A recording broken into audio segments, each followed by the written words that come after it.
Hey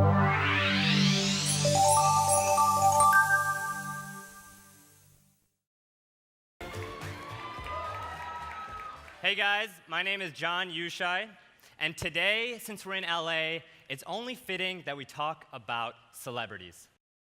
So imagine you're face-to-face with a young Oprah Winfrey. Imagine this was 30 years ago, and you're hanging out at her apartment. And the next thing you know, in walks Ellen DeGeneres. And you're like, Ellen, what are you doing here?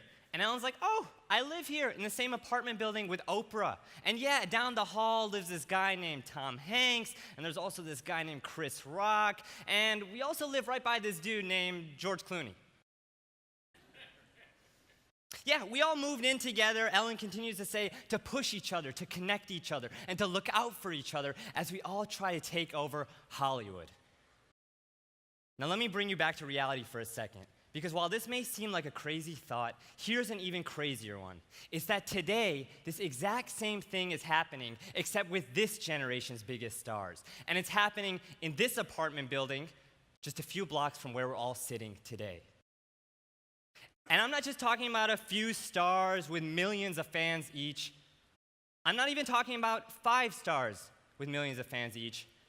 I'm talking about 28. 28 of this generation's biggest stars all in one building. You see, it became this best-kept secret among creators that if you want to move up in the ranks, that you better move into this apartment. And when I heard about this, I had to see it for myself. So I ended up becoming friends with the people who live there and found myself eating, living, sleeping, and even showing up in a few of the vlogs that were recorded there. But today, I want to tell you guys what happened when the cameras turned off. Because I'm shocked that more people haven't discovered this underground community. So I want to share 3 stories and what we can all learn from them. My first story is about my first weekend there, because it defied all expectations. You see, I was expecting these creators to be going out and partying, but actually they were staying in and editing. So much so that King Batch was making 3 different videos a day, 7 days a week. It was insane. But inside the walls of this apartment, it was normal. You see, I would see these creators push each other so much that it made me wonder, why don't they just produce a little bit less? I mean, doesn't popular convention say that we should focus on quality instead of quantity? Well, that's where these creators realize what most others don't, is that you can't obsess over perfecting one video over the span of a few weeks. You need to produce a higher quantity so you can learn what quality even means to your audience. And in that respect, Batch and his housemates are actually similar to Bach, Mozart, and Beethoven. Because research shows that the biggest differentiator these legendary composers had with their peers was their sheer amount of output.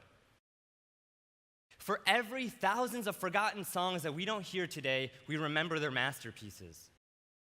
Just like these creators make thousands of videos for every few that go viral.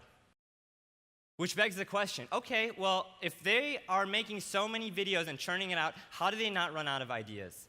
And that brings me to my second story, which is about the time this creator named Alex Wasabi woke up one day and he's like, you know, I'm gonna order 100,000 plastic balls and turn my apartment into a Chuck E. Cheese style ball pit.